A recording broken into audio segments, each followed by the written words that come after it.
So when I was 31, I went to my first ever rave.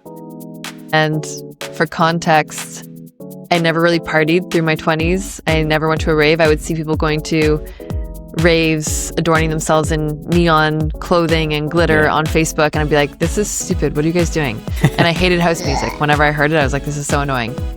And then I went to my first ever rave at the age of 31, and it changed my life. I left feeling so alive, so inspired, so myself.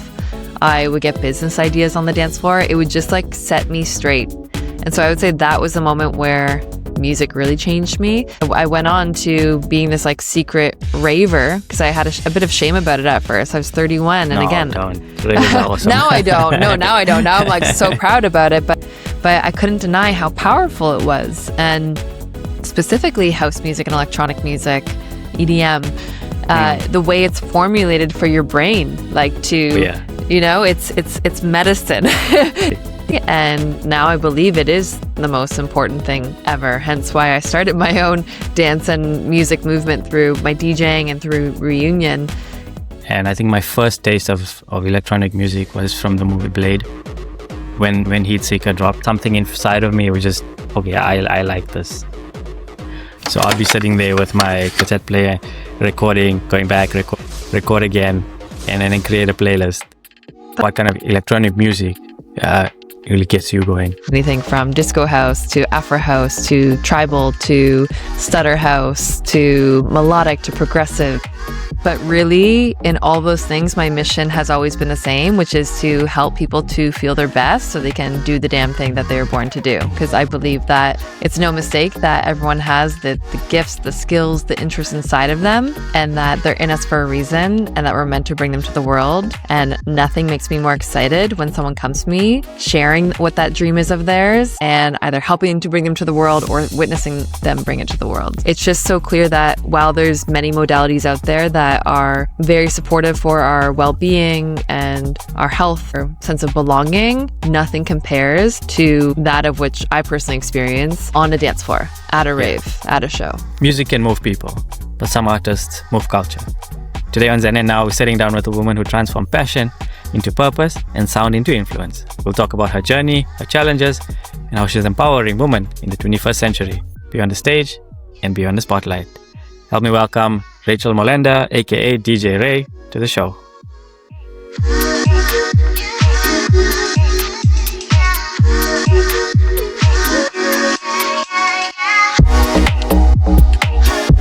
Thanks for having me. You're welcome. How are you doing today? I'm doing really great. Thank you. How are you? I'm well, despite the Canadian weather. You know, it is. We have I know it was like spring here yesterday, and now it's a blizzard again. It's like, but yeah. Thanks for coming. So Rachel, before we get into the deeper side of you, of who Rachel is, you just give us a little bit of an introduction. Who Rachel is, on the surface level. So my name is Rachel Molenda, also known as DJ Rae. I am a DJ and the creator of the Reunion Dance Party. But in my professional life, which I feel like is my personal life, because everything I've done in my professional life is a reflection of me, I have done many things, from being a holistic nutritionist to a food and body image coach to a mindset coach, and now as a DJ and the creator of Reunion, which is an all-women's alcohol-free dance party. And some people might look at those things out of context and see like, oh, that's kind of random, like all those changes and pivots. But really, in all those things, my mission has always been the same, which is to help people to feel their best so they can do the damn thing that they were born to do. Because I believe that it's no mistake that everyone has the gifts, the skills, the interests inside of them, and that they're in us for a reason, and that we're meant to bring them to the world. And nothing makes me more excited when someone comes to me sharing what that dream is of theirs and either helping to bring them to the world or witnessing them bring it to the world. All right. So interesting you said it. I just posted a reel yesterday talking about why follow when we can inspire. Yeah. Something that I felt really strongly about, because for far too long, I think in our cultural societies, we were meant to fit a little checkbox and follow that what was created before us. And now I feel like, okay, why not be that person who created that for us back in the day. And then now people can actually do something that's, meaningful and purposeful that they've always wanted to do and not feel afraid to do that and step out of their cultural or societal norms, so to speak, and just try live authentically. Yeah. There's a Carl Jung quote coming to me that says something along the lines of like the best thing that you can do in life, or the greatest like mission of life, is to become who you truly are. And I feel like that's really what life is all about. And I get why people follow the pack and maybe feel like they have to follow the path that's laid out for them. And we need people following that light, that excitement that's inside of them. And if you look around the world, anything that exists, like if you look around your room right now, like someone that came because someone followed something that excited them. And it just takes having the courage to follow that thing that's inside of us. Yeah, for sure. How is it like for you growing up in Canada as a young girl, navigating life as a Canadian? Life as a Canadian, I guess I didn't know any different. So in my mind, I'm like, oh, wasn't everyone's childhood like mine? I would say I had a pretty good childhood. I would say what made mine different is I'm a twin. I feel like that gave me a very interesting experience in life. And I'm very tall. I'm 5'11", 180 centimeters. And I know that sounds like a weird thing to focus in on, but growing up, because things can be superficial, and growing up in some cases can be hard because everything is looks based or popularity based. Those sorts of things end up shaping you. I didn't necessarily have a hard childhood or teenage years in terms of being bullied, because I had these like two cool factors behind me with being a twin and being tall. However, I did have a big pass in with an eating disorder, because I was like in a bigger body. And I mean, eating disorders aren't necessarily about that per se, but that was a big part of my past, and was actually, I've very much healed from that, but that took about 15 years. And that's what influenced my first career as a holistic nutritionist and food and body image coach. And again, these things might seem random out of context, but when I look at it, I'm like, oh my God, I'm so grateful that I went on that path, because in the work that I do today as a performer, as an advocate for helping people to step into who they truly are, feeling at home in your body really matters. And I wouldn't be able to teach on that or embody that and inspire that in others if I didn't travel that path myself. So I'd say like those are like the significant things from my childhood that shaped me to be who I am today. Going through that disorder phase, any kind of form of challenges that, would resonate with somebody who's actually now going through that journey now, because I know there's a lot of people out there still struggling to find a way out or a way to manage that. What was that helped you get through that phase of life? Oh gosh, I don't think it was like one thing. Again, it took me a long time. It actually took like being in the work and absorbing it and teaching it to like really be okay with it. But I think ultimately, like if someone's going through that now, what we have to remember is that it's a form of control, and it's a form of escapism in a way. And so it's never about the food itself. It's never actually about your body. And when we find ourselves looking to those things, maybe for someone else, it's alcohol, or maybe it's overworking. Like in a way, sometimes I feel like I replace my eating disorder with overworking. Okay. It's all like a form of escapism or staying busy to avoid feeling what we want to feel. And so I think that would be my offering for anyone that is navigating that right now, is to think about it from that lens. And I'm just glazing over it. It goes much deeper than this. But like ask yourself, like, what am I using this to run from? Or what am I using this so I don't have to look at this deeper? Yeah, there's always something more deeper than that to actually you face more of a deeper core issue than actually what's on the surface. For me, most of my anxiety stemmed from childhood and, the traumatic events that happened there. I didn't really understand it. And only once I went through my bouts of anxiety and depression that kind of figured out, okay, I need to do X, Y, and Z. But there's a lot of work that goes through that journey. And when you get to that moment of like, okay, now I can understand my root cause. And then everything starts to make sense for you then. And I think that's where a lot of people are trying to find that core problem. But going through that journey is very tough. It's very, very tough. It's a challenge. And like you said, there's not just one thing. It's many things that you go through in life where we just kind of figuring it out. And Totally. Yeah. And it never ends and it always changes. Like we think, okay, yeah, I overcame that one thing and then it's something else. So ridding this idea that like, oh, once I do X and Y, then I'll arrive at Z, it never gets there. Yeah. Music plays an important part in all our lives, right? When was the moment for you to say, this is my path and this is my calling? So when I was 31, I went to my first ever rave. And for context, I never really partied through my 20s. I never went to a rave. I would see people going to raves, adorning themselves in neon clothing and glitter on Facebook. And I'd be like, this is stupid. What are you guys doing? And I hated house music. Whenever I heard it, I was like, this is so annoying. And then I went to my first ever rave at the age of 31 and it changed my life. I left feeling so alive, so inspired, so myself. I would get business ideas on the dance floor. It would just like set me straight. And so I would say that was the moment where music really changed me. Music has always been in me. Like as a child, I loved singing. I loved performing. I did a lot of musical theater growing up. I played piano. I went to school for theater initially. So arriving at the path where I am now as a DJ, some people might be like, that's random. And even I was like, this is random, but it's not.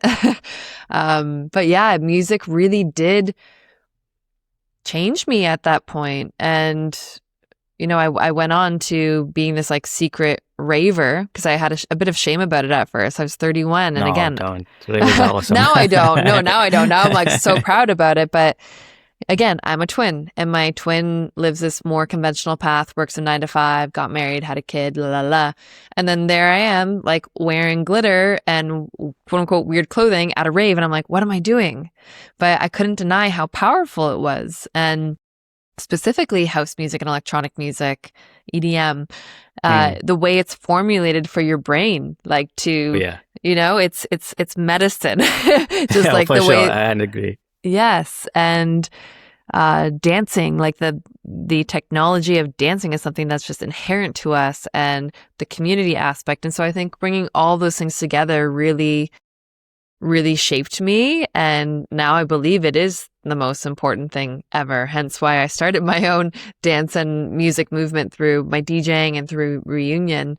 It's just so clear that while there's many modalities out there that are very supportive for our well-being and our health, our sense of belonging, nothing compares to that of which I personally experience and on a dance floor, at a rave, at a show. Yeah. If you remember those days, so I'm 40 years old now, and I think my first taste of electronic music was from the movie Blade, when Heatseeker dropped, when he opened the door, and that somehow or the other, I don't know what, something inside of me was just, okay, I like this. And I used to, there was a show in South Africa called 5FM, a radio show, and they used to play a lot of the electronic music after hours on a Friday evening. So I'd be sitting there with my cassette player, or cassette hi-fi, the hi-fi player with the cassette player, recording, going back, recording, waiting for the intermissions or the adverts to be over, record again, and then create a playlist. But That's it was so sweet. But it was, you know, my title says Buddha, Zen and Now for the show, and most people would associate it with calm, peace. But there's something about hard electronic music that gets me going, and it excites me. It's just that beat, that drop. Acid music too, don't get me wrong. I love that. It's just that sometimes a lot of people won't understand what that feeling is like. You know, what kind of genre music or what kind of electronic music really gets you going. Gosh, I'm all over the map. I'm also still working on really understanding my subgenres because there's so many, but I'd say like the big umbrella is house. I enjoy anything from disco house to Afro house to tribal to stutter house to melodic to progressive. I'm also working on like finding my sound right now. as a personal DJ. Like what I do as DJ Rae versus what I do as for reunion is very different, because for reunion, I'm just playing the bangers that the women love to sing and dance to, house remixes of that. With DJ Rae, my desire is to do something a bit more, I don't want to call it advanced, but I feel like when you're moving into the house music world, you start with maybe more conventional mainstream stuff and then kind of get deeper. And so I'm just exploring what that looks like for me right now, but definitely kind of leaning more progressive. Yeah. So for listeners who don't know, I kind of actually not met, but came into connection with Rachel at a sauna rave. Yes, you heard right, a sauna rave. Not a lot of people would actually associate the two together, but it's at a place called Othership here in Toronto, and the event was held at the Yorkville facility. It's how would you explain it? It's just an amazing time to come together, have a sauna, have a cold plunge, and good music with good people, without any alcohol. Yeah, and that's something that's would never have been thought of 10 years ago. Yeah, it was awesome. It was hosted by Daybreaker. So Daybreaker is a sober dance party that's been around for over 10 years now. And yeah, they recently got onto these sauna raves, which I believe started in New York at the Othership New York locations. Correct. And then they brought it here this summer, and it's been a really big hit. At Othership, I actually used to work at Othership as well as a guide there, and we would have social nights. Yeah. So yes, it's the hot, the cold, the contrast therapy of the sauna and the cold plunge, but they're also big on emotional wellness and building belonging, and also showing people an alternative to connecting with people outside of alcohol-based spaces. And I feel like they do that really well, and bringing in the DJ element just makes it so fun, and again shows you that like you don't need any substances when you've got the music and you feel it. Yeah, exactly. Yeah, because associated with raves and EDM is a lot of substance abuse. Let's not sugarcoat it. A lot of uppers and a lot of those things are associated with those festivals. And don't get me wrong, I think some people still do consume them, to feel the music. But for me personally, I didn't feel like I needed them to actually feel the music. And I think that's why Othership and those kind of events are really cool in a way, because you get the health benefits of the sauna and the cold plunge, and an immersive experience. And then you also have the music side of it, and just kind of incorporating and mixing with like-minded people. And I think that's why it's so important nowadays, because connection is lost, especially with the digital age. And events like that really bring people together. Yeah, exactly. Yeah, and just a note on the substance use, like I actually don't have anything against that. Like I feel like it's actually kind of what made rave culture what it is today. Exactly. The one thing that I will say about it, and why I am an advocate for more sober spaces, is because I feel like it has become the default that people feel like they need something to go out. They need a drink. They need the liquid courage, or they need a substance, even if it's like mushrooms.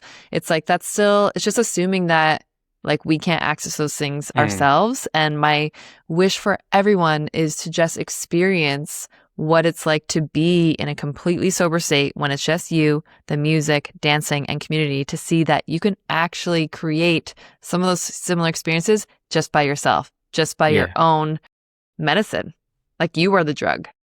Of course. And I've seen so many people at now, so many events, even coffee events where DJs are playing at coffee houses now. It's slowly transitioning away from like just the dark side, the dark times of life, to now lighter sides of lives. And you can still enjoy the same music. The contrast is huge. And a lot of people are going home sober, enjoying it, they feel it. And the next day is not as heavy on the head as it used to be. Yeah, exactly. Early onset, when you started doing DJing and doing events, were there any like challenges that you faced, knowing that, okay, this is all new to me now? Like, yes, in that I was literally learning as I went. Like my practice was at gigs and I would arrive to gigs and sometimes set up my own sound equipment, and I was like, please don't mess up. Like, please make this work. Like, it was terrifying in that way. And thankfully, like I didn't run into any big issues. I I had a unique experience. Like I've been a DJ now for 2 years, which is still early on compared to a lot of the DJs in the Toronto space. But I feel like I'm proof that there are other ways to go about success in the DJ world. You know, I'm the first to admit there are a lot of DJs that are way better than me.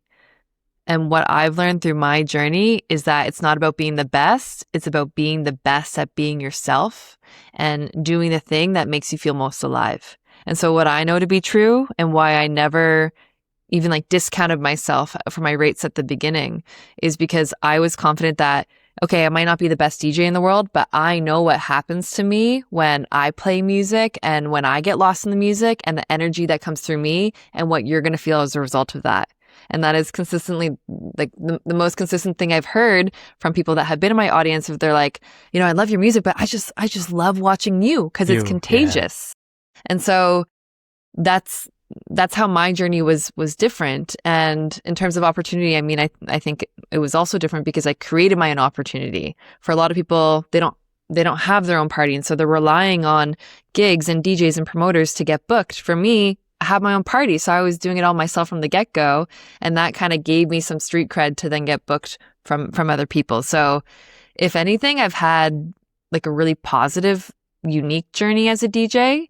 And now like my next goal is just like actually refining my craft and getting, and like, you know, I'm much better from what I started, but just like continuing to refine my craft.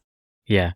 I think I felt that as well when we were at the event and yourself and your co-DJ was there, and you could feel that energy come through because the music is one thing, but it's the person who's actually performing or creating the sound that gets you going, because not everybody has that way with people. And I think what you guys have done is you guys have really, you know, put yourself out there in a way, you're expressing yourself wholeheartedly and authentically, and that's what I think people appreciate the most, and that's where they feel the music. Because it's not about just listening, it's about all feeling. And I think your energy also, I think that's what was most infectious about that event. Yeah. Thanks for saying that. And it's so true. Like there are DJs out there that are so amazing. They're so technical, but they just like hide behind their decks, right? And it's like, you know, if you're established and that works for you, but people also like come for you and the performance piece of it now as well. Yeah. You know, Black Coffee, right? Yeah.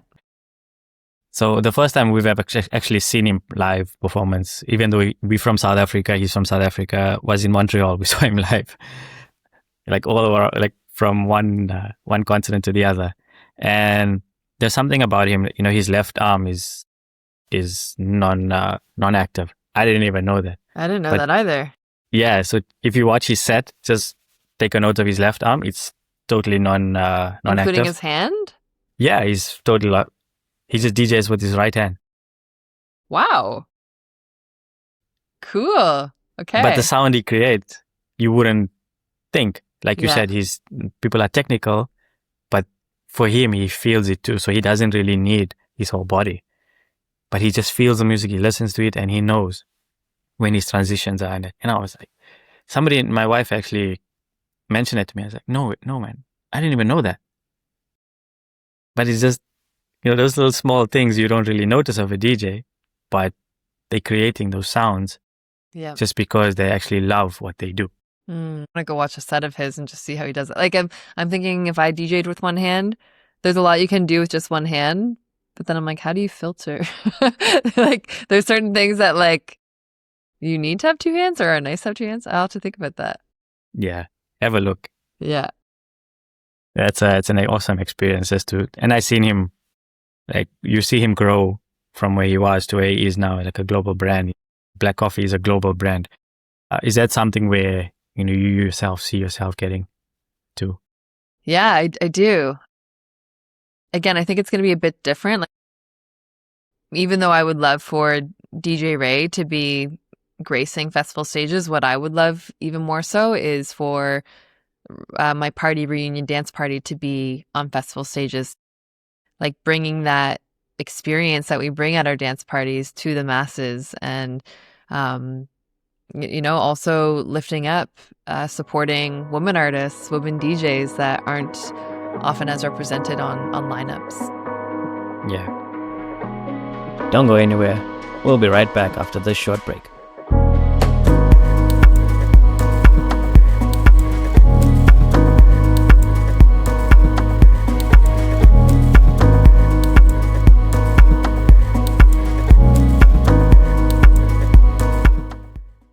And speaking of women in the space, what attracted you to create the event for women? So my work has always been with women. Again, was a food and body image coach. And so most of my clientele was women. Same when I was doing mindset, life coaching. So it's always been about women. And I've always felt very passionate about women, being a woman myself and experiencing the hardships that women face. I don't know if I've directly felt all of them, but I guess as a woman, like I feel very passionate that we do have inherent gifts inside of us. And I feel like I understand the woman's experience more. And so it just kind of naturally happened in that way. I also noticed that for me, when I'm dancing in a co-ed space, I'm very comfortable now in those sorts of spaces. I'll even go out on my own. And just through the nature of, I guess, like heteronormative nature, there's something that happens for me when there's a man in the room, even if he's like the safest man in the room, right? I just dance a little bit differently, a little bit more performatively. I don't know where that, like, something in me is like that's baked in somewhere. Whereas when it's just women, there's like this permission slip to just be as weird as you want and to not worry about it, to not worry about what you look like, to not worry about getting hit on or harassed in any way. Like, it's a completely safe space. And I know it's powerful because I've seen it in our spaces where it is just women only. Like, they're not dancing for anyone. They're not dancing to impress anyone, to perform. Like, it's just for them. And when it's just for you, the energy changes entirely. Yeah. Do you think it's a safety thing for you? Or personal space safety kind of aspect?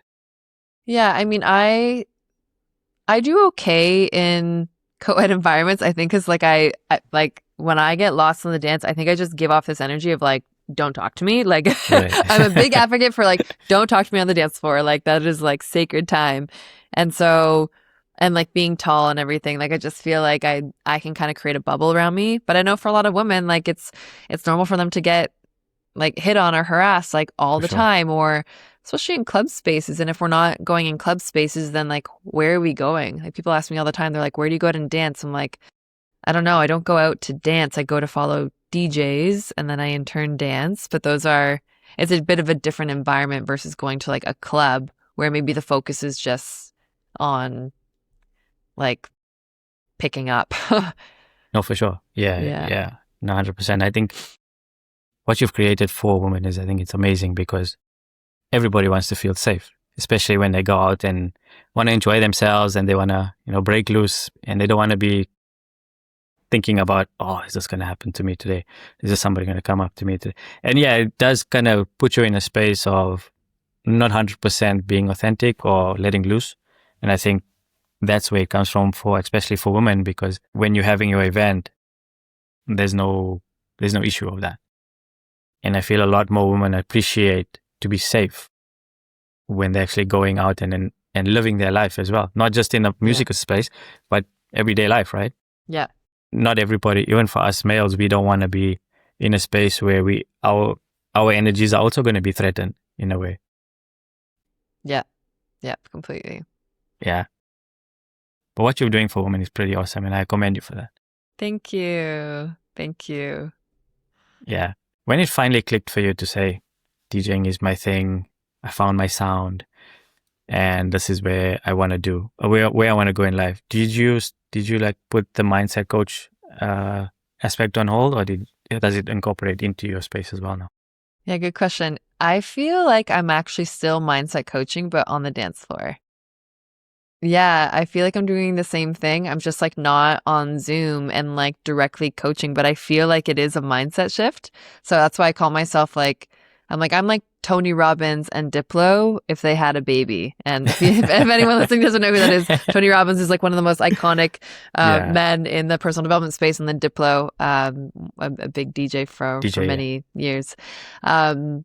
So, I mean, I did put a bit of it on hold. Like I used to do more focus online coaching in the mindset space. Now I'm not doing as much.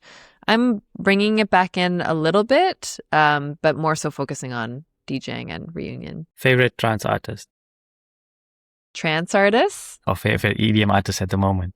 Oh man, this is like when someone asks you what your favorite color is and you're like, I can't think of any colors. Who do I love at the moment? So I'll give you my one for in the moment is Marie Vaughn. Okay. Yeah, so if you it's probably acid DJ. Okay. But the beats that she drops are it's kind of insane at the moment. So kind of enjoying her music right now. Yeah. And also female creating sound. So Cool. it's awesome. Cool. I'm thinking progressive, and even actually this weekend I'm going to see Sebastian Leger and Roy Rosenfeld. Sebastian's like a big love of mine. I've also gotten into Spencer Brown recently, also progressive. Namino, I don't know how to describe Namino's music, but he's just like, I love this guy. He's also going to be in Toronto at the end of the month. I'm just thinking like, what upcoming shows do I have?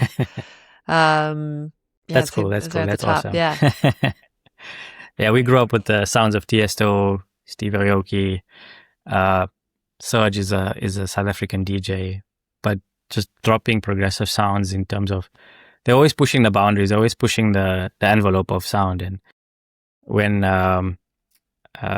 Adagio for Strings came out, I was like, okay, this is not normal. People shouldn't be making this good music. But those kind of artists, Paul van Dyk, those kind of guys, they kind of push the envelope, and I think they've paved the way for DJs like yourself now to come in and like create your own stamp with that as well. And how would you describe your sound?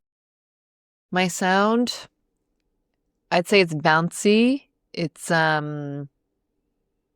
feel good. It has a disco twist.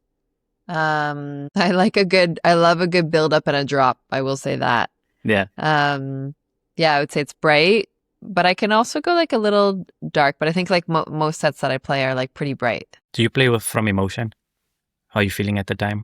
Play from emotion. Yes, and sometimes to a fault.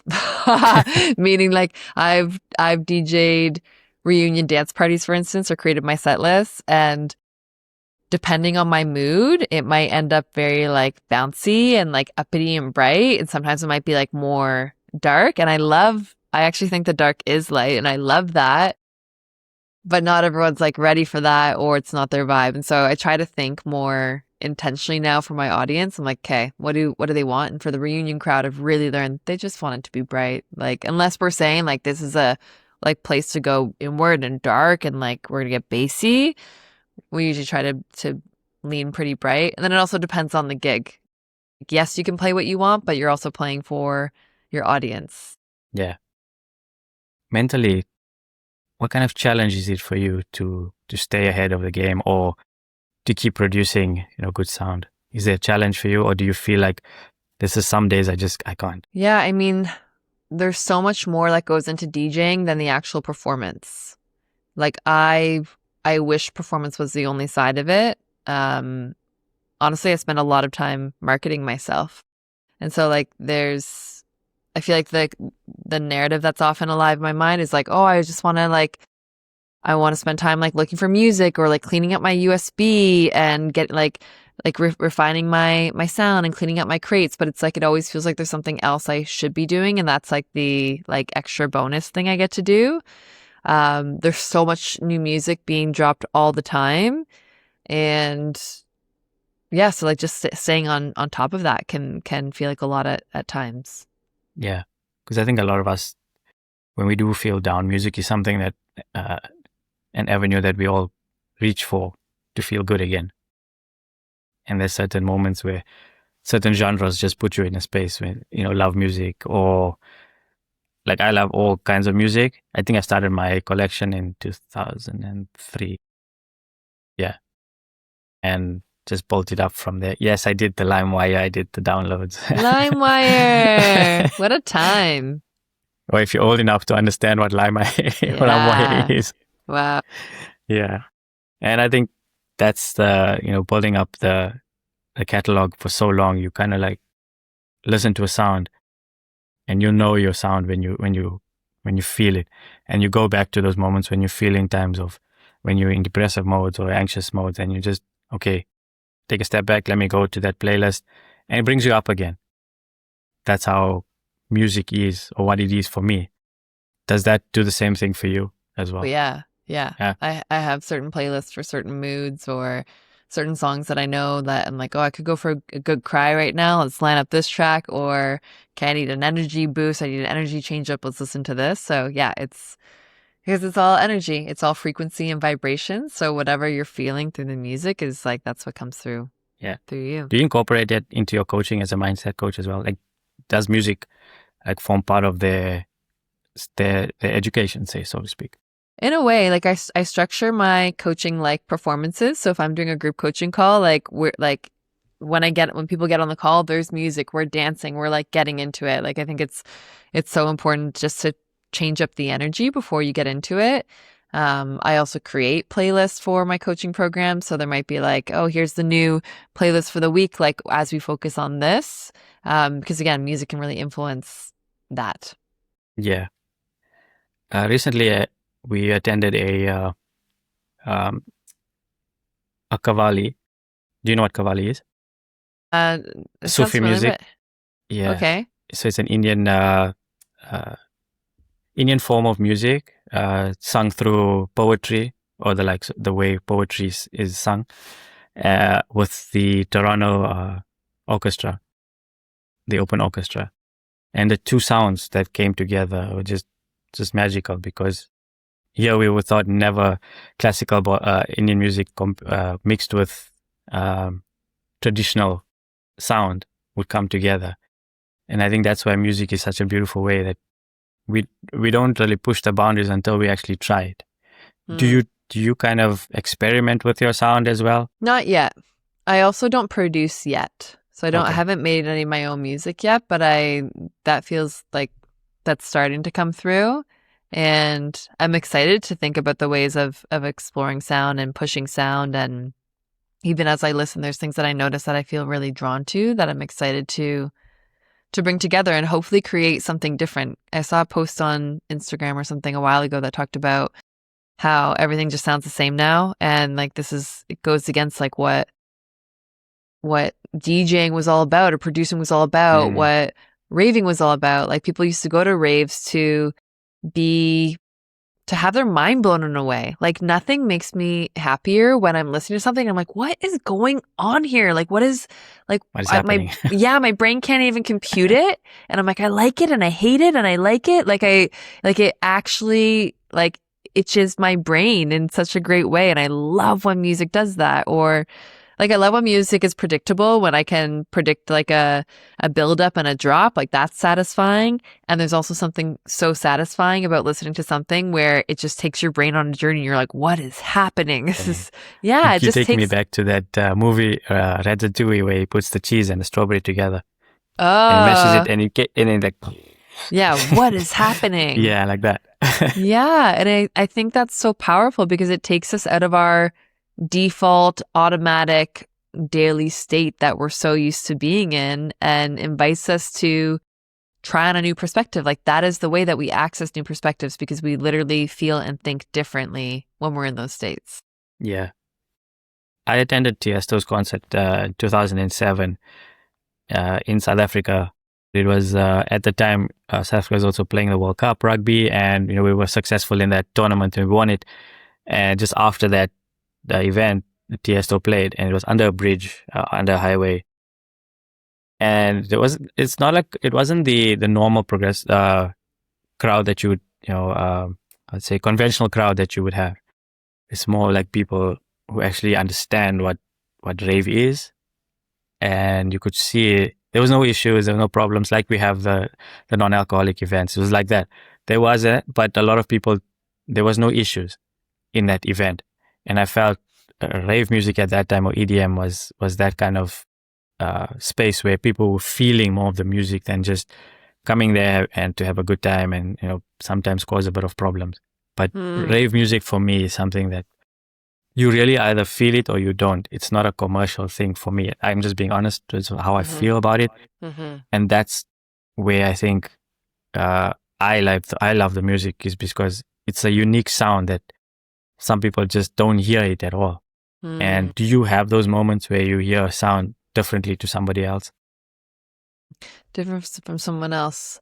I mean, yes, in that I've experienced, like recently I was at a show, I was at Deep Dish on New Year's Day, and a friend came with me, and she came up to me halfway through. She's like, I'm gonna go. She's like, I don't like this. Do you like this? And I was like, I'm having the time of my life. Like it was hitting for me, and I was like completely sober too. It was so cool. Like I was completely lost in it. And she's like, I'm gonna go. So I feel like that's like an example of like, just how music hits us all differently. And there's been times where the roles have been reversed, where I'm with someone who's loving it, and I'm like, I don't get it. It's not hitting for me. So I think it also depends on the state that you're in going into it. And yes, I think our brains are all just structured differently. Sometimes things hit. Yeah. Sometimes they don't. Who inspires you right now to create your sound and to be DJ Rae? To be DJ Rae. Another DJ that I love, Blondish. Yeah. I love Blondish, and LPGOB as women artists. Blondish inspires me in the way she's like, yes, she's a DJ. Yes, she creates really bouncy, fun music. She has her own event series, Abracadabra.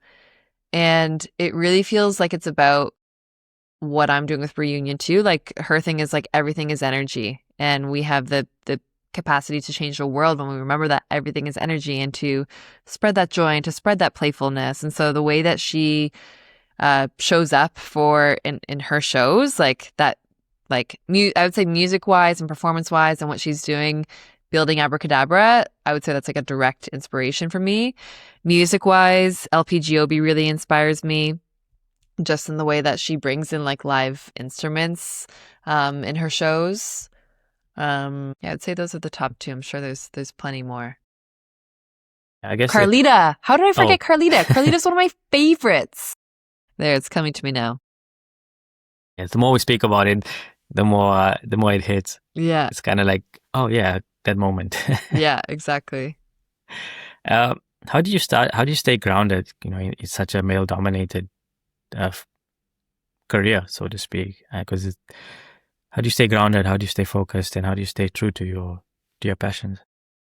Yeah, I don't think I feel the weight of being in a male-dominated field as much, just because what I get booked for is a bit different. Like, and a lot of the things I'm in are like woman spaces.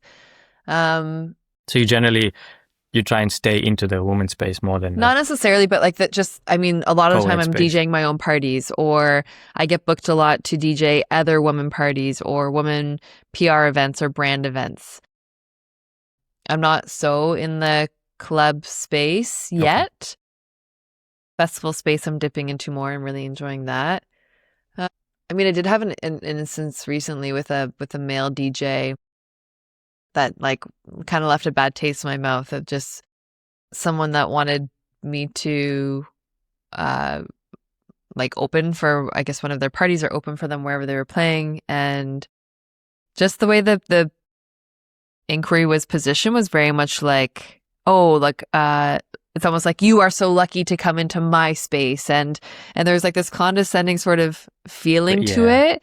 And I was just like, brother, like, I also got it going on, and I have like a huge community of women that I'm sure your event series wants. And yeah, it left a bad taste in my mouth, and it also left me a bit confused of like, do I have to say yes to this to climb the ladder in the DJ world? And I asked myself, I was like, and I asked my other DJ friend who's been in it for a decade, much longer than I have. And she was like, yeah, it's like, sometimes you have to do this, like kind of kiss ass in the industry to rise up. Right. And that's the thing. So my belief is that I'm not interested in building any aspect of my life where I have to abandon myself or live out of integrity. And I want to show people whether I know I can do it or not, I want to show people that like you can live your life and rise in your career by being true to yourself. And I actually think that's the way that people do successfully do that. Yeah, you kudos for that, because you shouldn't be bending over just because, no, sorry for like, you shouldn't be doing that because somebody else wants you to and to get ahead. And no, we create our own space. We create our own opportunities. And whether it resonates with somebody or it doesn't, cool, no problem. I'm just going to keep doing me. And I think that's where most of us are right now. It's that to be authentic is really lonely too. You got it's a lonely journey. Yeah. It's hard. It's messy. The validation and the the adoration that you have for yourself at the end of the day will just trump anything of that feeling, so to speak. So yeah, we're just trying to do our thing in this world and just trying to inspire others, just to live their own self. Yeah. And it's it's the easiest thing and the hardest to tell someone like to be yourself. And that is like there's this fun little prompt of like, if you had a billboard and you could put one thing on it that was like your legacy or the message you want to leave behind in the world, what would it say? And mine is to be yourself. And again, it's the easiest thing ever to do and the hardest thing, because we live in a world where that doesn't really celebrate you for being you at the beginning. Sure. But again, like if you are brave enough and courageous enough to follow that, to care more about your own happiness rather than fitting in, then I do believe that you will rise. You will experience the things that you want. That's cool. You should definitely try and do that. Make sure you have yourself on a billboard. Yeah. I'm gonna be on a billboard for sure. Manifest it. Yeah. It'll come true. Yeah. Coming towards the end of the podcast, and I have one question for you. How are you empowering women through presence and not perfection? Again, I think just by being myself. I started DJing in Reunion not knowing how to DJ, not knowing how to do any of this.